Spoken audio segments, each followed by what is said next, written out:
soy Diego Vega Castro, licenciado en Filosofía por la UNAM, próximamente maestro en Filosofía por la Benemérita Universidad Autónoma de Puebla, UAP. Mis áreas de especialización son Metafísica y Filosofía Política Clásica. En esta cápsula, por parte de la COMEFI, trataré el tema de Al-Farabi, el esoterismo y la política. Como ustedes saben, Al-Farabi es un filósofo que vivió entre el siglo X y XI, es un exponente de la filosofía islámica. Nació en Wasil, que es actualmente una región de Turkmenistán en Medio Oriente, y pues bueno, es un hito del mundo musulmán, sobre todo por armonizar y sintetizar la filosofía clásica de Platón y de Aristóteles con las creencias del mundo musulmán.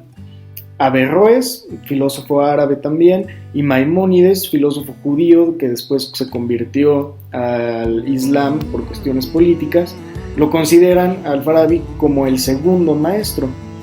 El segundo maestro en referencia al primer maestro, que sería Aristóteles.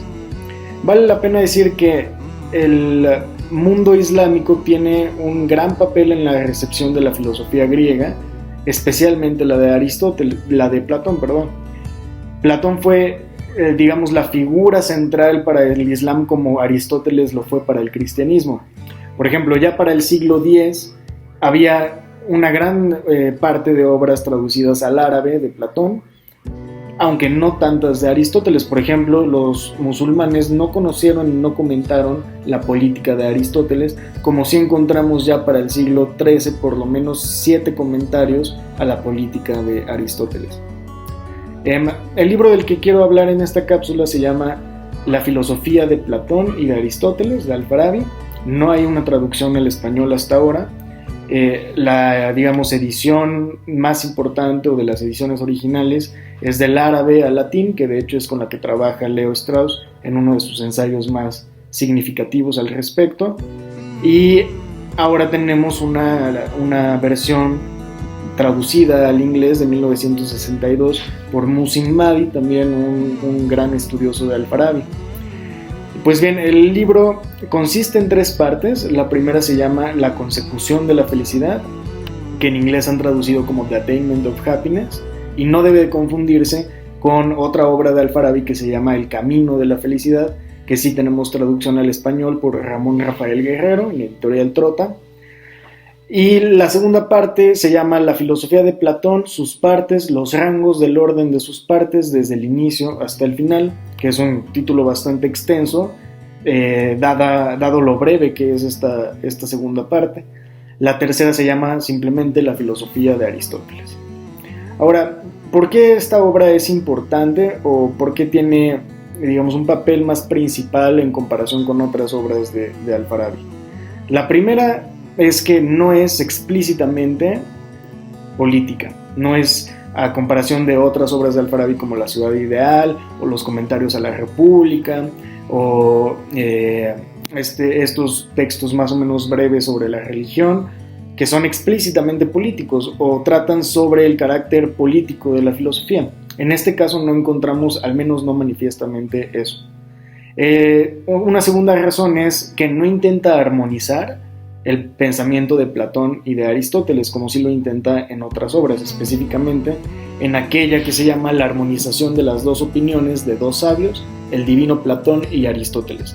Hay que tomar en cuenta que para legitimar la filosofía en el mundo del Islam era necesario porque por lo menos los dos grandes pensadores, Platón y Aristóteles, estuvieran de acuerdo entre ellos, es decir, que en lo esencial su doctrina fuera la misma. Y no solo eso, sino que no estuvieran en desacuerdo o no amedrentaran ni fueran subversivos con la religión del Islam. Una tercera razón de la importancia de esta obra es que no usa o no se justifican fuentes neoplatónicas, por ejemplo las Eneades de Plotino o la teología de Aristóteles o del pseudo Aristóteles. Y la cuarta, como sabemos, estas obras neoplatónicas ayudaron en buena medida a conciliar la filosofía con la religión, tanto en el mundo islámico como en el cristiano. Y la cuarta razón es que es quizás una de las obras menos exotéricas, que es así como lo llama Strauss en su comentario, y esto nos refiere al asunto de los esoterismo, exoterismo, que son términos de Strauss con los cuales más que referirse a una tradición mística, religiosa o sectaria, tienen que ver con un fenómeno discursivo, aunque para Strauss sea mucho más que un fenómeno discursivo. Para él, el asunto de la dualidad entre esoterismo y exoterismo es casi una parte esencial de la filosofía. Entonces, como podemos entender, este fenómeno discursivo es simplemente en que hay un arte de escribir o una manera en la que los filósofos desde la antigüedad hasta buena parte de la modernidad, por ahí del siglo XVII, XVIII, escribieron sus obras de tal manera que una parte estuviera dedicada para la multitud, para el vulgo o para la masa, y otra parte estuviera dedicada a los potenciales filósofos o a aquellos que pudieran desentrañar el verdadero significado de estas obras. No es tal cual que esté una parte dedicada a unos y otra a otros, sino que, como en un momento mencionaré, el diálogo platónico puede entenderse de distintas maneras dependiendo de quién lo lea. Ahora, yo lo que quisiera hacer en esta cápsula es mencionar por lo menos 4 pistas del esoterismo que encontramos en esta obra de Al-Farabi, aunque específicamente en la segunda sección dedicada a Platón. Valdría la pena primero hacer un muy breve resumen sobre en qué consisten estas 3 partes. La primera, donde Al-Farabi habla en boca propia, puesto que la segunda sección está dedicada a Platón, es decir, desentraña el pensamiento de Platón, y la tercera a Aristóteles. La primera es la única donde Al-Farabi dice: esto es lo que yo pienso. Entonces, la primera parte está completamente preocupada por qué es la felicidad y cómo los hombres la consiguen en esta vida y en la del más allá. La segunda parte, dedicada a Platón, no comienza con esa pregunta, sino que dice: Platón estaba preocupado por saber cuál era la perfección del hombre y cómo se conseguía. Es decir, ya no hablamos de felicidad, sino de perfección. Y comenzó investigando las opiniones que tenían los hombres en este y este aspecto. Entonces, de ahí encontraremos todo el desarrollo. Por eso es que muchos comentadores entienden esta segunda parte de Platón como una enumeración de todos los diálogos, pero en realidad es más bien un desarrollo del pensamiento de Platón en esos diálogos. Y con la tercera lo mismo, también Aristóteles estará preocupado, incluso más que Platón, dice Al-Farabi, por la perfección del hombre, y a su vez hará todo el recorrido de la obra que conocía Al-Farabi. Entonces, uno de los primeros elementos de esoterismo que encontramos en Al-Farabi es el papel del alma y de la vida después de la muerte. Como ya dije, en la primera sección, en donde habla Al-Farabi en boca propia, dice que la consecución de la felicidad, o digamos el obtener la felicidad, en esta vida y en la siguiente consiste de tal y tal cosa. Sin embargo, en la parte de Platón no encontramos ninguna mención de alma, ni de vida después de la muerte, ni siquiera encontraremos las palabras idea, que sería un gran elemento de la filosofía platónica. Y tampoco lo encontramos en Aristóteles. De hecho, en otra obra de Al-Farabi, que es un comentario a la Ética Nicomaquia de Aristóteles, dice que la creencia en la vida después de la muerte son supersticiones y cuentos de viejas. Entonces, bueno, en primera instancia tenemos ya una contradicción entre qué es lo que parece pensar el propio Al-Farabi y qué es lo que dice que Platón o Aristóteles piensan. En segundo término tenemos lo que Al-Farabi llama el método platónico o el método del diálogo platónico, que sería una síntesis entre el método de Trasímaco y el método de Sócrates. Trasímaco evidentemente es el personaje de la República de Platón. El método de Sócrates estaría dirigido a una nobleza selecta, mientras el de Trasímaco estaría dirigido a la multitud, es decir, la sofística. De alguna manera lo que Platón logra, según Al-Farabi, en el diálogo es conjuntar estos dos métodos y hablar al mismo tiempo a la multitud y hablar al mismo tiempo a una nobleza selecta o a filósofos potenciales, como dirá Strauss. El tercer elemento del esoterismo que podemos encontrar es la actividad práctica del filósofo o la participación política del filósofo. En la primera parte, Al-Farabi, que habla en boca propia, dice que es un falso filósofo aquel que tiene conocimiento pero no lo usa en beneficio de los demás.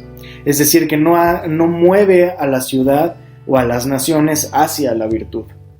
Solamente un filósofo genuino es aquel que tiene el conocimiento y además el arte práctico, Esto es un gran tema, que es tener el arte práctico, el arte del rey o el arte del príncipe, y tener el conocimiento filosófico.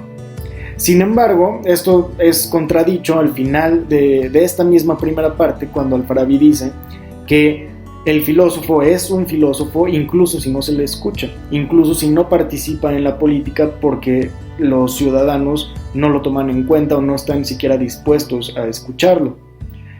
Y es un poco esta frase del filósofo es rey aunque no tenga reino, ¿no? Entonces esto contradice el hecho de que un filósofo tenga que participar en la política forzosamente, y el hecho de que si no participa porque no lo escuchan, no importa, la culpa no es del filósofo, sino de aquellos que no lo escuchan. Ahora, el cuarto punto, el cuarto elemento del esoterismo en Al-Farabi puede encontrarse en la confrontación con las costumbres. En esta primera parte, donde Al-Farabi habla por boca propia, encontramos también hacia el final algunas oraciones donde dice que el filósofo debe de criarse en las leyes religiosas, en las costumbres religiosas, debe respetarlas y debe conformarse con ellas. Y sin embargo, en Platón encontramos que uno no debe satisfacerse con estas leyes religiosas ni costumbres políticas.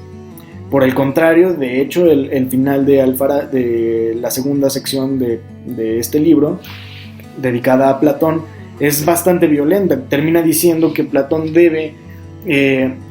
ha mostrado en sus cartas cómo abolir, usa esa palabra, abolir, las leyes de los atenienses para transformarlos hacia la virtud. Entonces, la tarea del filósofo es completamente política, tendría que mover a toda la sociedad hacia la virtud, y en ese sentido tomar un serio proyecto y compromiso político, cosa que es negada en la primera parte, donde dice que uno debe de criarse con las creencias religiosas.